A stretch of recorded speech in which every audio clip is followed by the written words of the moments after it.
Hey guys, how you doing? Welcome back with another episode on the REI Network podcast.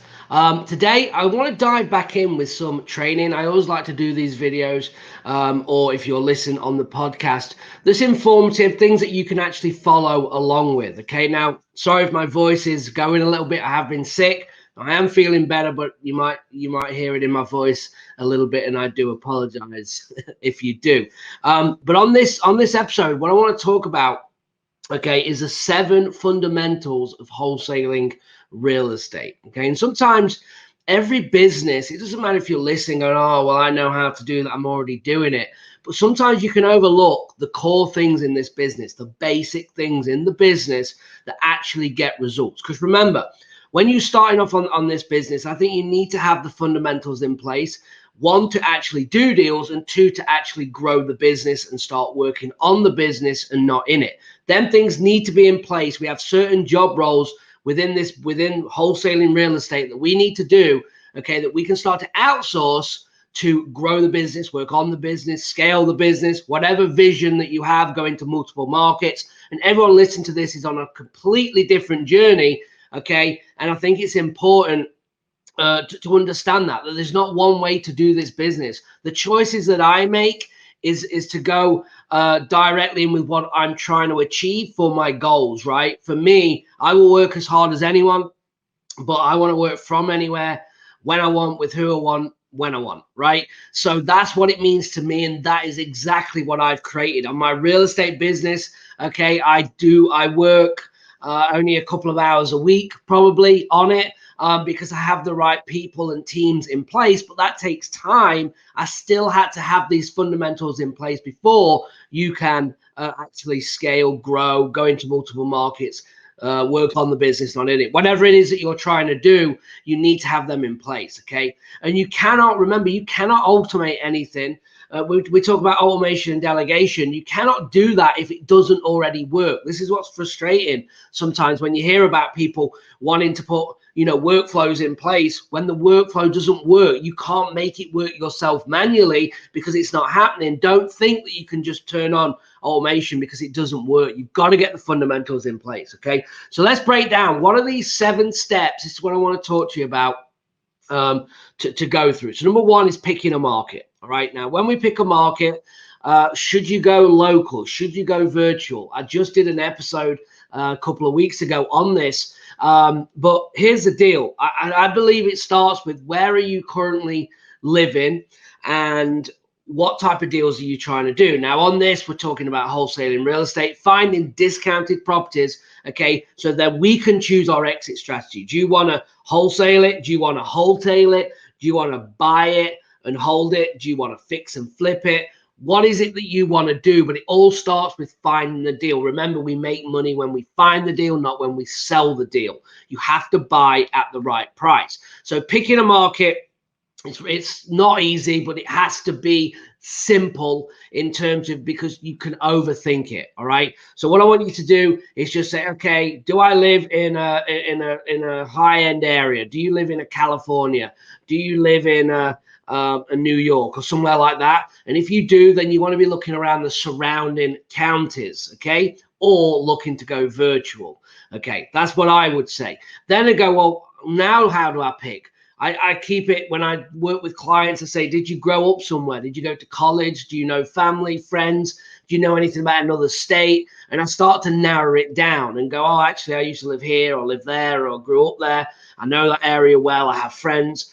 Okay, great. Well, let's maybe analyze that market. So I actually narrow the market and then do the market research. Okay, and that's kind of step 1. Then what I do is, once I've identified that market, I'm then going to go and look for cash buyers in that market. Now, the reason that I do that, okay, is look for cash buyers is because I want to know what people want. What are people buying currently in this market? Now, this market, as I'm recording this, is crazy. It's hot. Okay, it's people are overpaying. There's no deals apparently. Well, there clearly is, because right now I have a flip selling on Friday. Okay, I have 2 more going on the market in 2 weeks. We close on another one next week. I've got another one lined up behind that. Plus, we got some wholesale deals, and these are all found at discounted prices. So don't think that they're not there. Okay, the reason that I'm able to flip these or wholesale these deals is because of finding them. And remember, we are in the sales and marketing business. That's what wholesaling real estate is. We're in the sales and marketing business. We're not in the real estate business. Understand that. The real estate side comes on the back end with your choices of what you're going to do. But to find deals, we're in the sales and marketing business. So I like to go and look for cash buyers and find out what they're buying, where they're buying, how many they're buying, how quickly can they fund these deals. Do they need to get financing, or do they have cash on hand ready to go? And I find and start to learn about the market from the knowledge of the cash buyer. So, and you've got to do this in a conversational way. You can't just be like everyone else, reaching out like, hey, keeping it boring. Hey, are you looking for any deals right now? You've got to build that communication. They're your clients. Get to understand. Do something different, act in a different way. Something along the lines of, let's just say we're cold calling a buyer. Hey, Barry, how you doing? I think you bought a property on 123 Main Street in the last month or so. Is that right? Yeah, I did. Well, look, I do a lot of wholesaling. I do a lot of marketing. I don't want to bother you, but I really like to understand exactly what you want. So when I bring you a deal, it works. I don't want to waste your time. And that could be enough for going, oh, okay, all right. Yeah, because I'm sure you get all these deals and, they're all well overpriced. So I need to get an understanding. This is where people go wrong, Barry, is I need to understand what you're looking for and the prices that you're being at for the location. And once I understand that, I can best deliver the deals that you need, right? So it could go something along the lines of that and actually go, well, I don't want this zip code. I won't buy there, but I'll buy anywhere else. And a lot of the times your buyer will give you a lazy answer. They will say, I'll buy anywhere. So then what you need to follow up with, the follow-up question is there anywhere that you won't buy? Is there any zip codes that you're not interested in?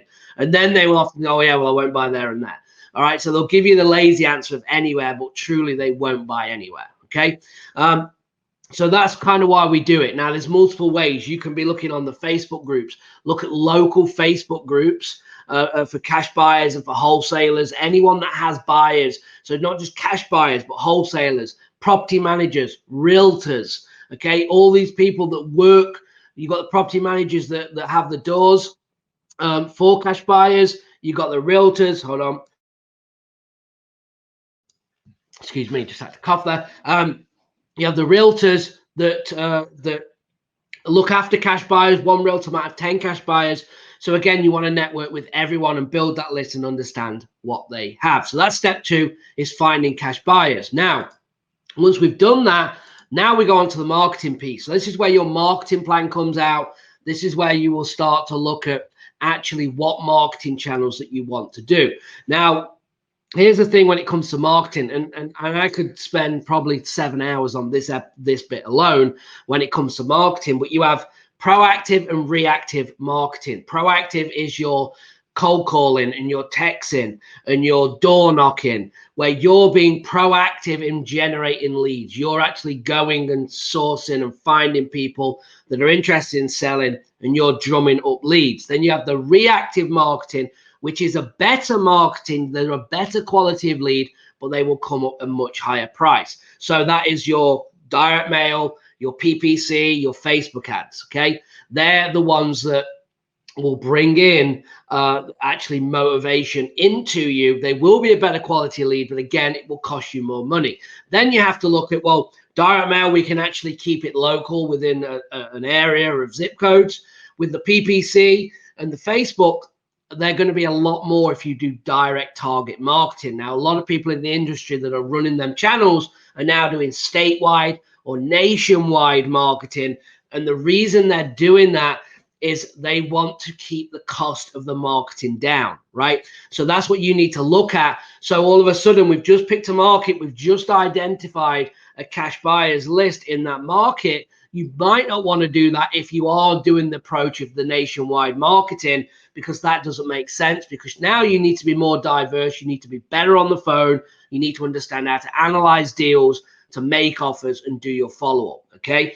So just want to throw that out there from a marketing piece. Are you going to be a proactive or a reactive?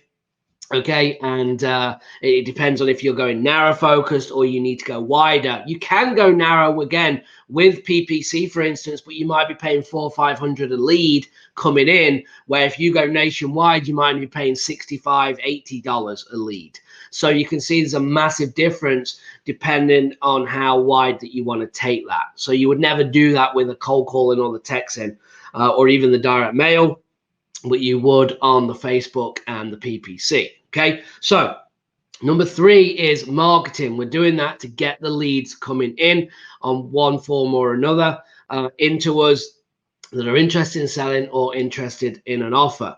Then step 4 is talking to sellers. Now, talking to sellers, this is the $1 million skill. This is where all the money's made, is talking to sellers. So now, should you have a script? Should you have questions? How should you do this? You're brand new. You don't understand. It comes down to personalities, okay?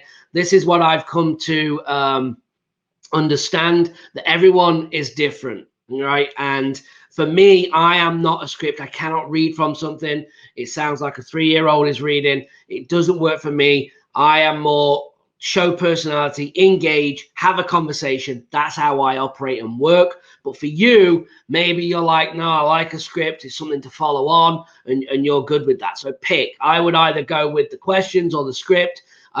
Depend on your personality. For me, a script's an absolute no-go. It should be conversational. It should be questions.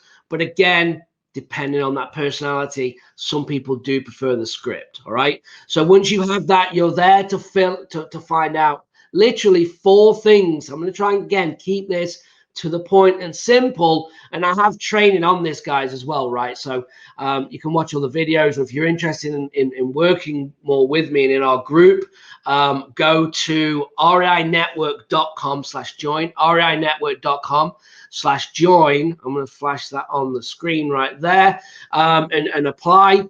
We're doing 4 to 5 live coaching calls right now every week, and it's insane. Our results have been absolutely crazy. So make sure you check it out, get on the phone with us, have a conversation. But like I said, 4 to 5 live calls every week has been an absolute game changer for us. Okay. Anyway, right. So that is step 4, is talking to sellers. That's what I was saying. And you want to identify these 4 things that you need to identify. Situation and motivation with the seller is number 1 when you're having a conversation. Then the other 3 things is the condition of the property, the timeline, and the price. So what's going on with the seller? Why do they want to sell? Why are they interested in selling? The condition of the property. Have they done any major updates in the last 5 years? Okay, and finding that information out. You're going to find the timeline. How quickly do they want something to happen? And then the price of the property. What are they looking for? Now, with them 4 things, you can then identify what type of thing that you want to do. Now, if you're more experienced, you could go into the creative finance and things like that. But obviously, you can also make a cash offer, because again, on this episode, we're talking about wholesaling. So they are the 4 things that you need to get in that conversation by either your script or asking questions to be able to deliver that. All right. So now we go on to step 5, making offers. Now, this is something that everyone gets hung up on, and we need to fire offers out. Just on a coaching call yesterday, and someone said, hey, will you review my offer? And I said, well, yes, I will. But why? Like, what's going on? Well, I want to make sure it's the right offer. And I said, look, here's the deal with offers. We want 3 to 4 to 5 minimum going out every single day. We can't analyze every one of them.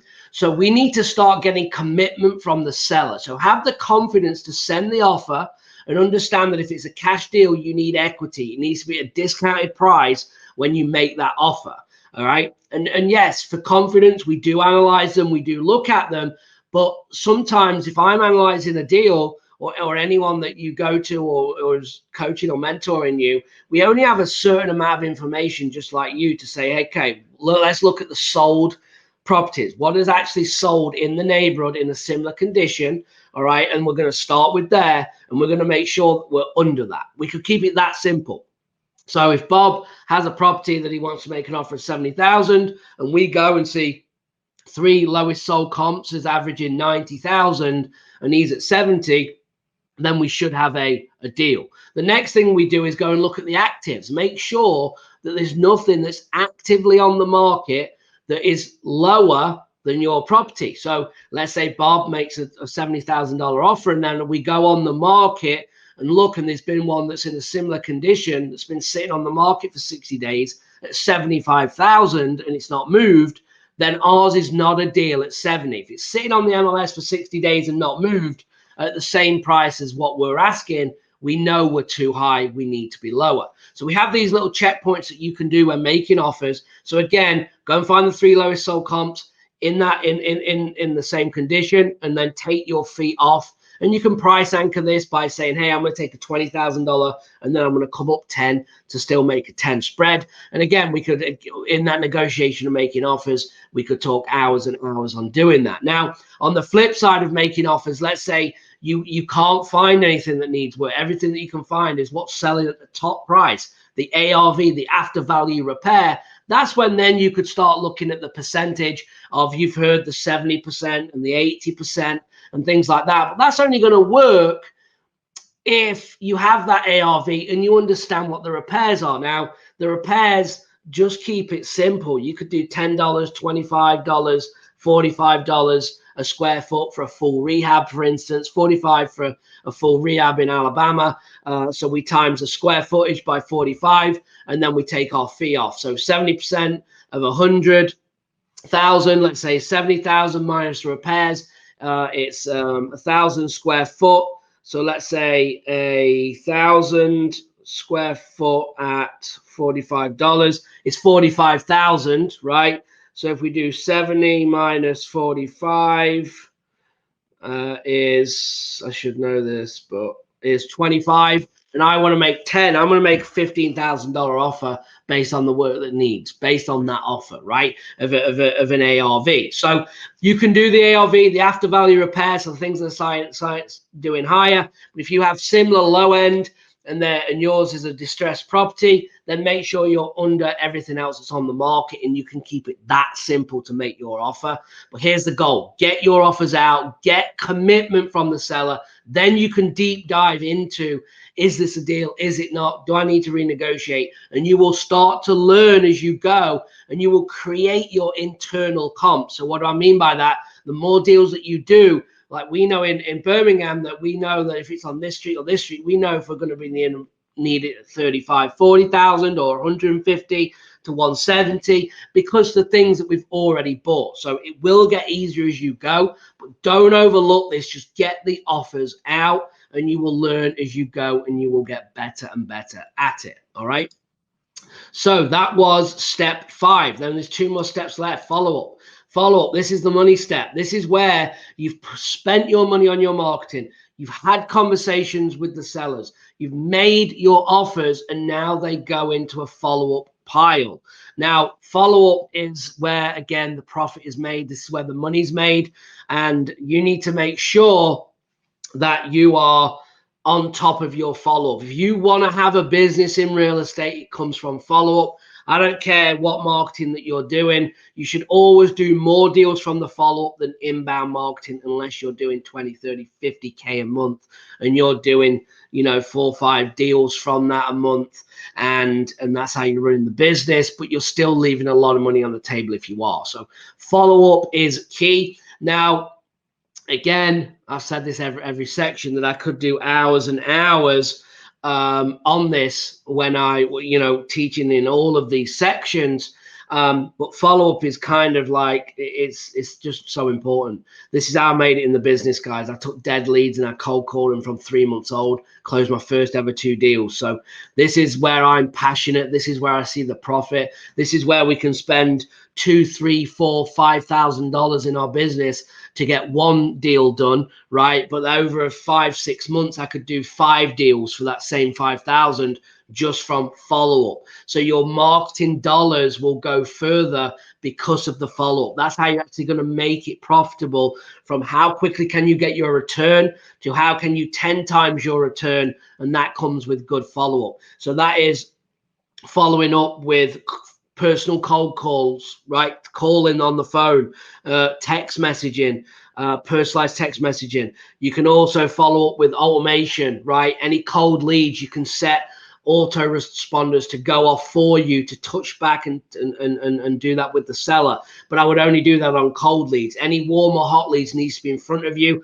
on a whiteboard, and they are kind of the things that you see every day that's in your eye line, and you're moving them across the board, okay, from offers made or pending contracts to under contract to closed contracts. Your goal is to go left to right through them columns, okay, from pending contract, under contract, into close, and we're trying to move them over. So all your hot and warm leads should be on there, because you should have been making offers and getting them through them channels into closing. Okay, so that's what you need to be doing with the follow-up. And again, if you're brand new, start every 30 days with follow-up, just to create a habit, and then you can start putting things in place accordingly from where and when you should be doing it. Okay.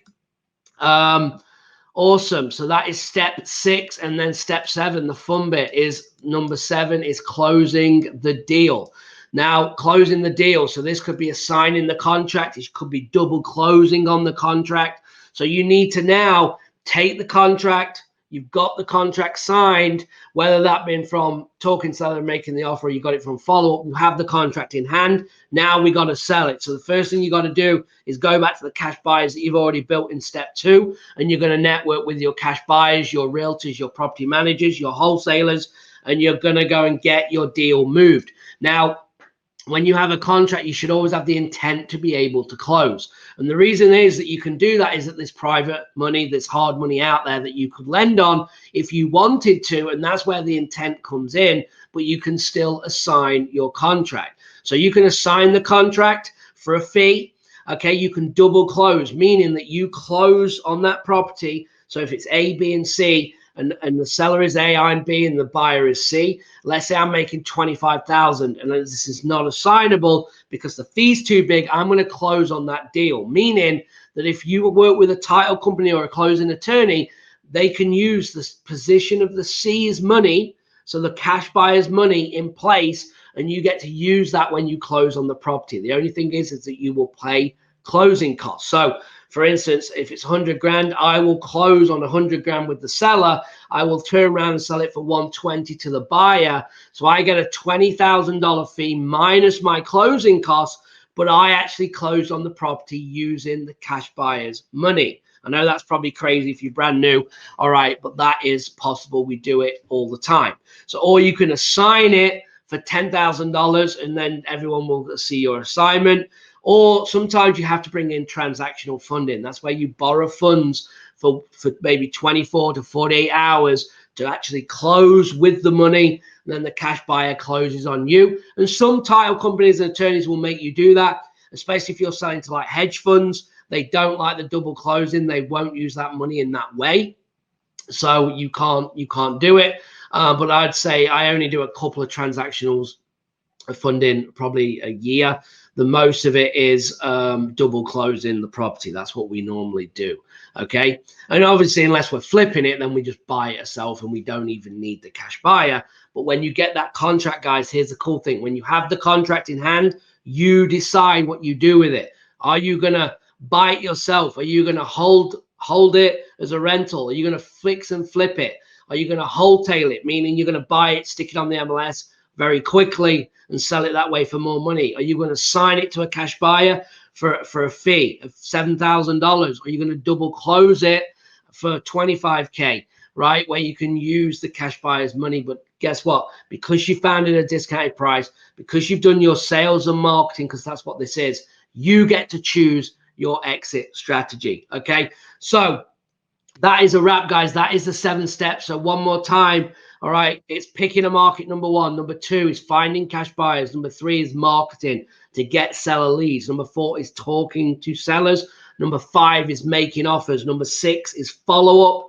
And number 7 is closing the deal. And if you go through, follow that, you will be able to close your real estate deal. Okay. And then from there, it is a numbers game. It's rinse and repeat. Do more of it. Talk to more people, make more offers, do more follow-up equals do more deals, get paid, get checks. All right. And that's what we're doing. When we're in that step 7, we're there to get paid, to make the money, to hit the bank. Okay.